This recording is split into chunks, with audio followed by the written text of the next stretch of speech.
ഇപ്പോ കണ്ടുവരുന്നത് ഒരു വാചകം കൊണ്ടോ ഒരു വാക്കുകൊണ്ടോ ഒരക്ഷരം കൊണ്ട് പോലുമോ സംഘപരിവാരത്തിന്റെ ജനവിരുദ്ധ നയങ്ങളെയും രാജ്യത്തെ ശിഥിലമാക്കുന്ന വിദ്വേഷത്തിന്റെ രാഷ്ട്രീയത്തെയും എതിർക്കാനോ വിമർശിക്കാനോ കോൺഗ്രസിന്റെ നേതൃത്വം തയ്യാറാവുന്നില്ല എന്നതാണ്. കേരളത്തിലെ കോൺഗ്രസിന്റെ നേതൃത്വത്തെ നോക്കൂ. ഏതെങ്കിലും ഒരു കോൺഗ്രസ് നേതാവ്, പ്രതിപക്ഷ നേതാവ് ഉൾപ്പെടെ സംഘപരിവാരത്തെ വിമർശിക്കുന്നുണ്ടോ? RSSനെ എതിർക്കുന്നുണ്ടോ? RSSനെ മാത്രമല്ല, ഇരുവർഗീയതയെയും ഒരുമിച്ച് കൂട്ടി LDFനെ തോൽപ്പിക്കാനാണ് ഇപ്പൊ ശ്രമിച്ചുകൊണ്ടിരിക്കുന്നത്.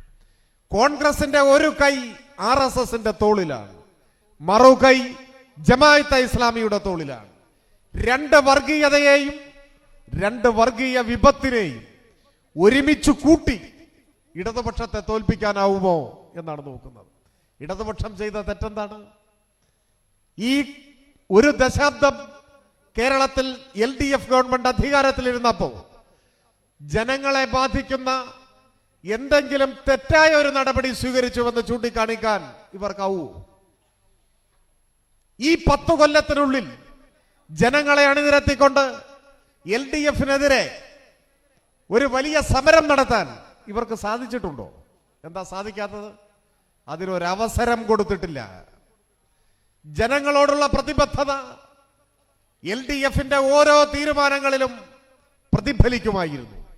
ഇത്രമാത്രം ജനങ്ങൾക്ക് ആശ്വാസമായി മാറിയ ഒരു സർക്കാർ കേരളത്തിന്റെ ചരിത്രത്തിൽ അധികമുണ്ടാവില്ല. ഈ 10 കൊല്ലം ഒരാധുനിക കേരളം നാം കെട്ടിപ്പടുക്കുകയായിരുന്നു. ഏത് മേഖലയെടുത്താലും അത് ദൃശ്യമാണ്. ഇവിടെ സംസാരിച്ചവരെല്ലാം അത് ചൂണ്ടിക്കാണിച്ചിട്ടുണ്ടാവും.